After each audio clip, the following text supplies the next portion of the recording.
were airborne for just a moment, and we were really up in the air. We were really up in the air. Hello and welcome to another video here at Maxwell's Virtual Aviation. As you see, we are once again in the cockpit of the Hughes H-4 Hercules Flying Boat. The year is 1945. This aircraft has been in production. We are off the coast of Pearl Harbor, off the entrance of Pearl Harbor rather, and we're going to take this thing for a spin. Today what I want to talk to you about is how to run the checklist that I wrote. You can find it at flightsim.to. I will add a link, of course, down below. But first, let's take a look at this aircraft. So Severus, the head of the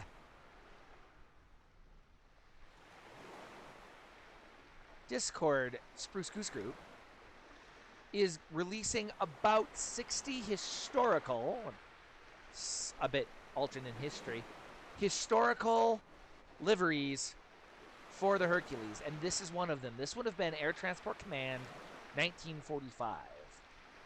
Look at that. This is what this aircraft would have looked like back in the day. He has done an absolutely amazing job. Go ahead and pick up his repaints. If you, like me, are a fan of this aircraft, you can't go wrong. That is just gorgeous. So, the goal, as I mentioned earlier today, is to run a checklist. We're going to get ready for taxi today, and then further videos in this series will run the other parts of the checklist. So, once you've printed out the checklist, fold it in half, you have a nice, easy size for it. The top of the checklist is dominated by all of your engine settings. Again, all of these taken from the War Department Hughes H-4 Flying Boat manual. I have done everything I can to keep this as close to realistic as possible within the constraints of the simulator. I'm really proud of it, and I hope that it helps you out too. So, and then off to the right, you'll see Eng Complete Ital. What that means is the engineer's job to complete the italicized instructions. So we don't have 9 people on the flying boat. We have 1 person on the flying boat. So we'll be jumping around a little bit. But they do have pretty much all of the checklists for the flying boat in the manual, and I pulled from that to try to give you a sense of what it took to get this airplane started. So, looking at this, upon arrival, local weather check. We have checked. It is a gorgeous Hawaii day, other than the fact there's a war on. Coffee urns, they're full. Aircraft walkthrough pre-flight is complete. Our flight engineer did that before the video started. So now we move to the before start checklist. We have safety and crew brief. We're going to assume that it's given. All lights are off. If you saw my Hercules control setup video that I did, you'll see that everything is controlled through the cockpit, save for a few minor things. So, mixture. So the engineer mixture idle cutoff. All of these switches, our mixture switches here, are all in the idle cutoff position. That is correct. Match the throttles are closed. Propeller control is low. I'm going to double check that. Now, this is an important thing to note. In reality, you would actually start the engines at the high setting. The difference being that you would be tethered. And we don't have a tether system in the simulator. So make sure that your propeller control is set to low before you start your engines. Then you don't move as much. Now, there is no physical way through the cockpit to actually set your engines to low, nor is there an indicator of that. The only way to do it is to set it to your set a key command, or in my case a throttle command, so I know that that is in fact the case. Alright, wing tanks. Let's jump over to the flight engineer station. I like to use instrument number 8.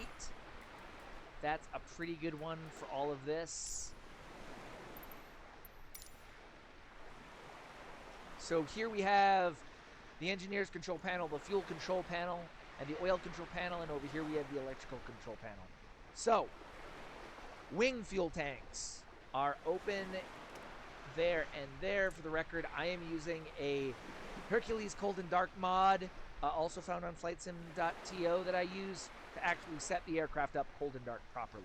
That includes the setting of all of these fuel valves.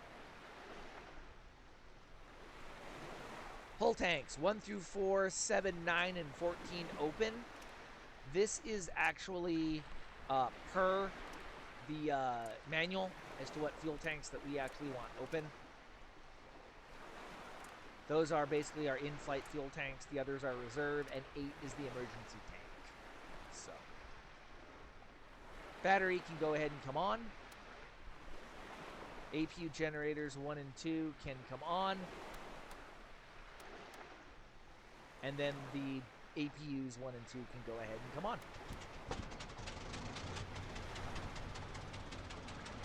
So, we are now providing electrical load for the aircraft using the APUs. In general, if you're under, I think it's like 1,400 or 1,450 RPMs for an extended length of time greater than 15 minutes, you want the APUs running. Otherwise, the generators on engines 1, 3, and 7 take the electrical load. So that is something. Normally, taxiing, one of the things you will do is turn your APUs off. I keep the APUs on until we're in the air. Should something happen, make sure that you have electrical power. So we do have redundancies for all of that, but we don't want to drain our batteries.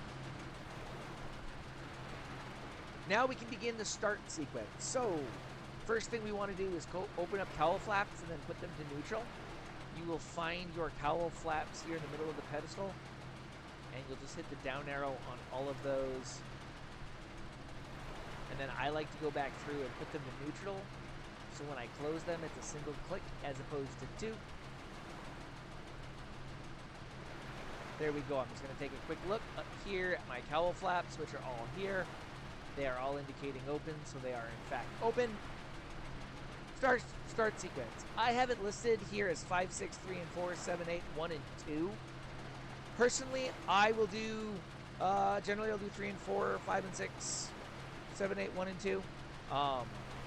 That's primarily to get the inner engine started and then the outer engine started, so you're not moving around as much. So again, these are your mixtures, these are your ignitions, so we'll get started here. So we're actually going to start 3 and 4 first. So we turn that to full rich, turn our ignition on, and then I go over here. Now, primers are here, starters are here. I don't think priming the engines actually does anything, but in reality, there's like a 3-step thing you have to do to get the engine started. Which is really, really hard in the sim, but I like to prime my engines. So here we go. We're going to start 3 and 4. Turning 3 and 4. Priming 3 and 4.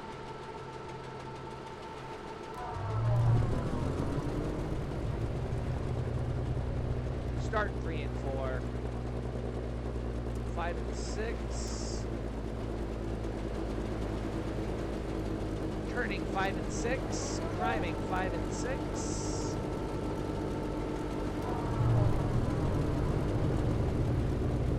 Now I can tell that we're in low RPM now, simply because of how slow we're moving, and that's why that's important. All right, we're gonna start the rest of our engines. If you didn't know, you can just turn around actually and get them started with a little bit of zoom. So here's 1 and 2. Turning 1 and 2, priming 1 and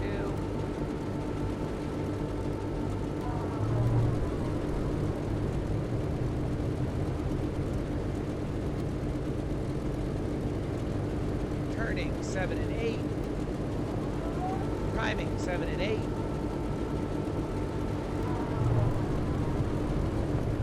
All right.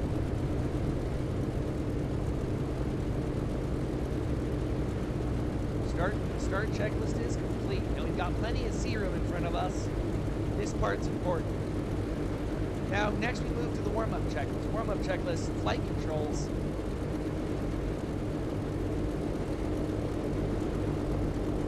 Man, I will never tire of looking at that.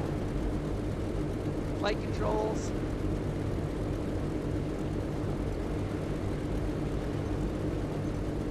Flight controls look good. Now, where it says props exercise, this is important.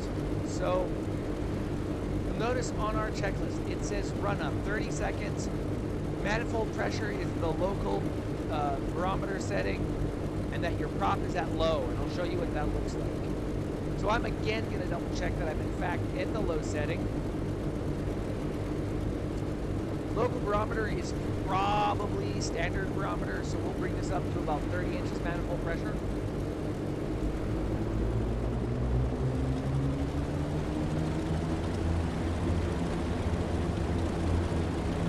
And we'll hold this for 30 seconds.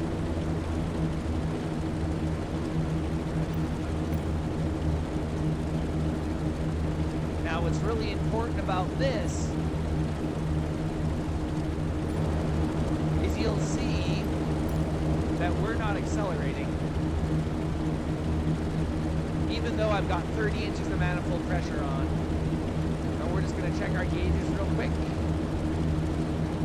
Oil temp's coming up. Coolant flaps are operating like they should. Cooling temp is still coming up.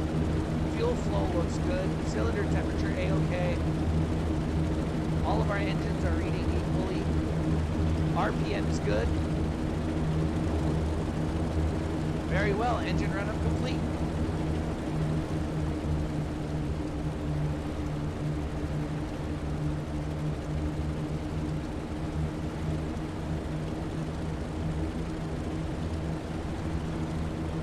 Once your flight engineer is satisfied and you are satisfied, you are good to go. The next thing is going to be taxi and takeoff, and we'll cover that in our next video.